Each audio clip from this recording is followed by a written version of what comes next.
So today I want to talk about why nervous system regulation is so important to getting to that point where you can become untriggerable. Now, I think this is such an important topic. Nervous system regulation, the term nervous system regulation is such a buzzword at the moment, certainly in the online coaching space, in the online therapeutic community. Everybody's talking about nervous system regulation. And the reason this is really, really important, and coming from someone who is a trauma-informed coach, I think that nervous system regulation, understanding what it is, understanding why it's important is really the key, not only to healing trauma, but it's a key to overcoming and managing, I would say, the majority of mental health conditions, right? If we look at things like complex post-traumatic stress, certainly PTSD, even depression, anxiety, when people have emotional flashbacks, looking at how all of the personality disorders, how they play out in terms of symptomology and behaviors. The thread that really runs through all of these is emotional dysregulation. And when I talk about emotional dysregulation, what I mean is that when we are emotionally dysregulated, so when we are constantly high and low in our emotions, that is actually indicative of the fact that our nervous system is dysregulated. And I'm going to explain a little bit more what I mean by that. But essentially, nervous system regulation is it's about developing awareness around how we are wired at a neurobiological level. So the way I like to explain it to people is, if you think about a ladder, and I'm going to use the analogy and the metaphor of the polyvagal ladder, which comes from polyvagal theory.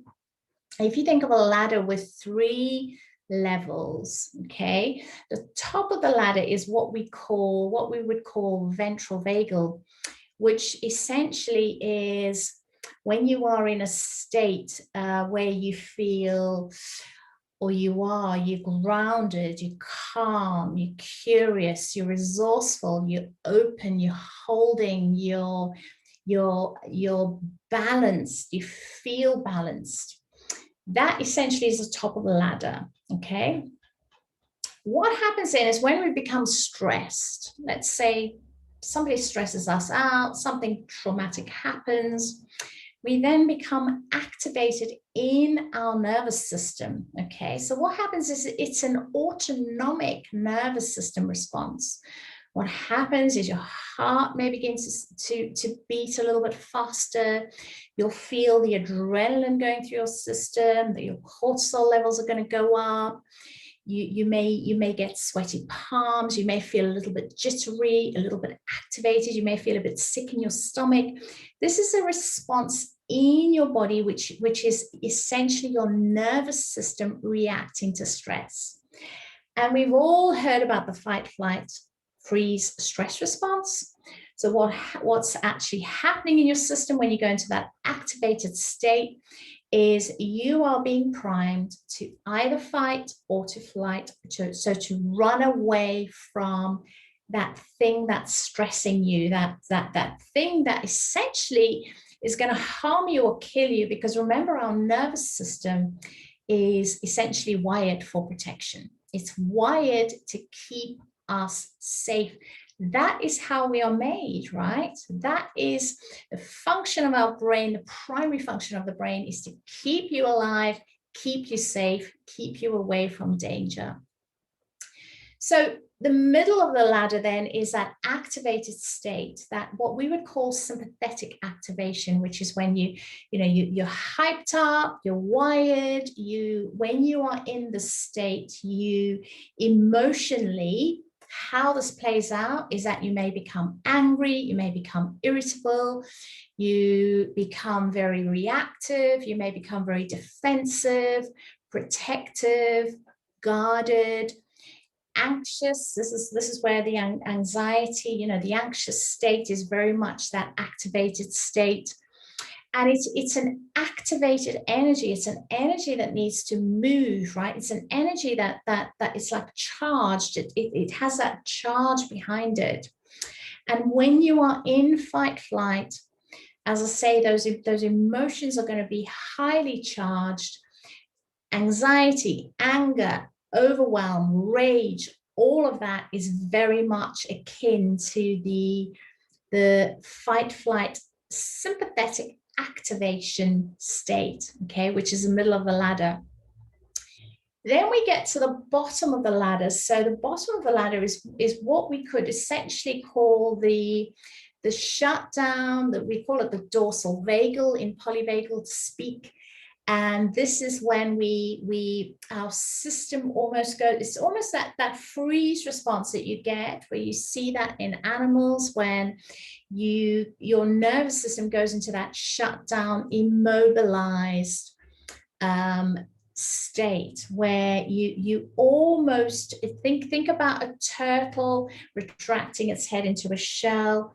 When you are in that shutdown state, you may feel really low in terms of energy. There may be sadness there may be depression. There's almost an inertia, okay, that when we go into that freeze shutdown response, that's the state we get into when we've been in fight flight, been activated for a long time, and it becomes exhausting to stay there. And so we go into that shutdown, immobilized, retracted state. I know that for me, having had a history of complex trauma, I can completely understand what it's like to go into that shutdown. You may feel quite numb, quite dissociated when you're in that state where you're at the bottom of the ladder. It's a trauma response, it's a stress response, and remember that this is your nervous system reacting to stress and trauma that you have experienced, okay? So the reason why we talk about nervous system regulation is because when you can understand that your emotional responses are very, very connected to your nervous system responses to stress and trauma, then what we can do is as we begin to practice nervous system regulation, and as we begin to learn to regulate our nervous system, then our emotional regulation is going to kind of sink in with that. So we're going to become much more balanced in our emotions. When we are balanced emotionally, when we're at the top of the ladder, we are able to access a much more resourceful, rational, creative state. Because when you're in survival mode, when you're in fight, flight, or freeze, essentially all of your focus and all of your energy is on survival. So, you know, people will say, I've said this myself before, you know, when you're stressed out, you will say things like, I can't think straight. You will react rather than responding.